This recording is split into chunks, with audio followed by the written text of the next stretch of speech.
The demolition notice flapped in the wind against her beloved bay window, its garish orange hue screaming like a siren in the middle of our pristine suburban enclave. I stood on the sidewalk, my morning coffee steaming in the crisp air, watching. Darla Pritchett's face morphed from confusion to a volcanic eruption of rage. As she scanned the official city document, she clutched her pearl necklace with one hand. Her HOA binder of leather-bound tomes she treated like a holy artifact in the other, as if they could shield her from the storm brewing. Her scream pierced the quiet of Wisteria Summit, echoing across manicured lawns and perfectly trimmed hedges. "You can't do this to me," she shrieked, her voice sharp enough to shatter glass. I took a slow, deliberate sip of my coffee, savoring the rich, nutty flavor and the sweeter taste of this long-awaited moment.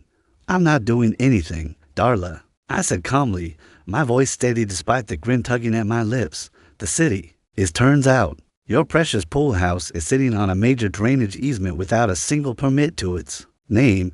Her mouth opened and closed like a fish flopping on a dock, no words escaping for a solid 10 seconds. When she finally spoke, her voice was a shrill, desperate wail. "This is revenge. You're doing this because of what happened last month." I smiled, the memory of that humiliating afternoon flooding back Darla in her self-proclaimed glory, tearing up my legitimate gazebo permit in front of half the neighborhood. "Oh, you mean when you shredded my permit at the block party and declared permits don't matter in your kingdom? Yeah, I remember. Funny how karma works, isn't it? My name is Grant Tisdale, and at 42, I thought my years as a software engineer, specializing in municipal systems compliance, had shown me every flavor of bureaucracy and human pettiness, but nothing could have prepared me for the level of absurdity I'd encounter when I moved into Wisteria Summit, a master plan community where the streets have names like Tranquility Bend and Civility Circle, dripping with pretentious promises of harmony. All I wanted was simple, a cozy, screened gazebo in my backyard, a sanctuary where I could sip whiskey in the evenings, listen to the crickets, and escape the relentless drama that seemed to ooze from every HOA meeting. I did everything by the book. I submitted detailed blueprints to the city and the HOA, secured every required permit, and even added aesthetic flourish of cedar trim, soft lighting to ensure my gazebo would blend seamlessly with the neighborhood's polished look. That's when I met Darla Pritchett, the self-crowned queen of Wisteria Summit. Darla was the HOA president, ruling with an iron fist cloaked in a syrupy veil of fake southern charm. This was a woman who once banned wind chimes across the entire neighborhood, claiming their competitive vibrations disrupted the community's feng shui. She took one glance at my gazebo plans and declared them an affront to everything Wisteria Summit stood for.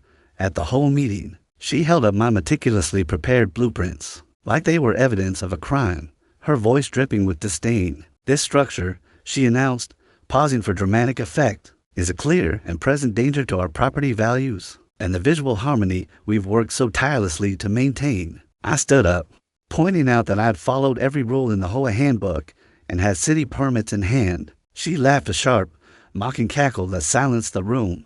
"City permits mean nothing here, Mr. Tisdale. This is my domain, and I decide what gets built." She used her presidential veto to block my approval, her eyes gleaming with the thrill of power. The situation spiraled from there. First, the HOA slapped me with a $1,000 fine for unauthorized construction preparation, even though I hadn't touched a shovel. Then, one of Darla's loyal minions accidentally dumped 3 cubic yards of mulch on the edge of my property, blocking the exact spot where my gazebo was meant to go. I spent a weekend hauling it away, my frustration simmering with every shovelful, but the final straw came at the neighborhood's 4th of July block party. I brought copies of my city-approved permits to show neighbors I was in the right, hoping to rally some support. Darla strutted over, her floral sundress billowing like a battle flag, snatched the papers from my hand, and tore them into confetti in front of everyone. "Let me make this crystal clear," she bellowed, her voice carrying over the patriotic music. "At Wisteria Summit, I am the law. City permits are suggestions. If I say your gazebo doesn't belong, it doesn't belong." End of discussion. The crowd's reactions ranged from nervous laughter to uncomfortable silence, but no one dared challenge her. I stood there, my face burning, watching the tattered remains of my permits flutter to the ground like ash, my dignity in tatters alongside them. What Darla didn't know was that my job went far beyond writing code. As a municipal systems compliance specialist, I had access to a treasure trove of public record city planning documents, permit histories, infrastructure maps. I learned years ago that revenge is a dish best served with cold, hard documentation. So, I dove into the city's databases, determined to find anything that could turn the tables. After 2 weeks of late nights, fueled by coffee and righteous indignation, I struck gold. Darla's pride and joy, her 2-story pool house the backdrop for her endless Instagram posts about living my best HOA life, was a ticking time bomb of violations. First, there wasn't a single permit on file for its construction.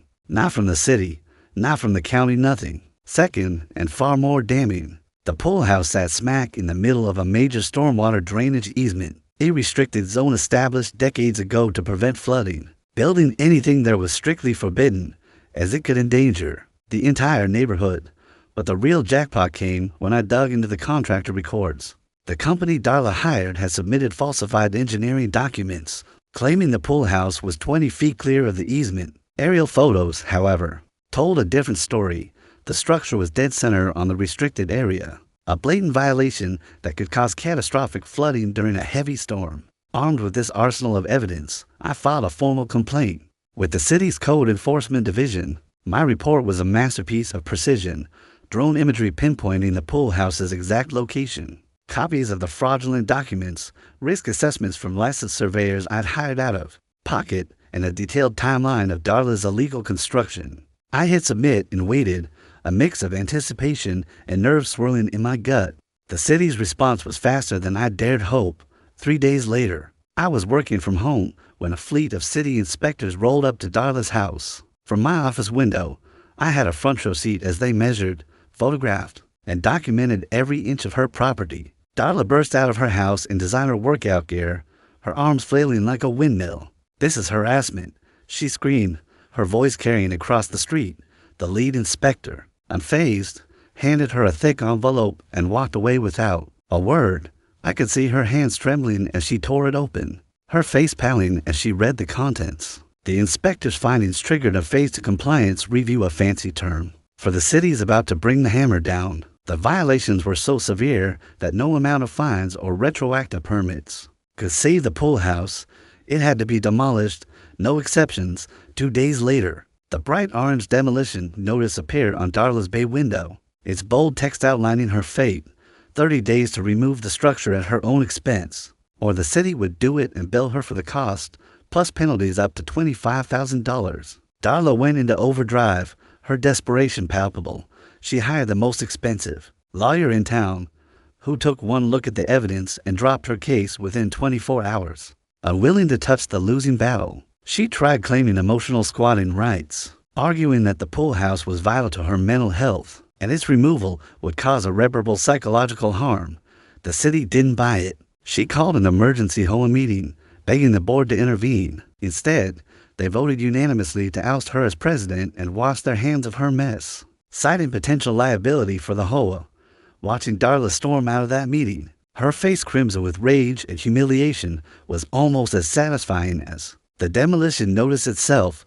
As the 30-day deadline loomed, her attempts to save her pool house grew more frantic. She started a petition that collected a pathetic 3 signatures, hers included. She organized a protest outside City Hall, but not a single neighbor showed up.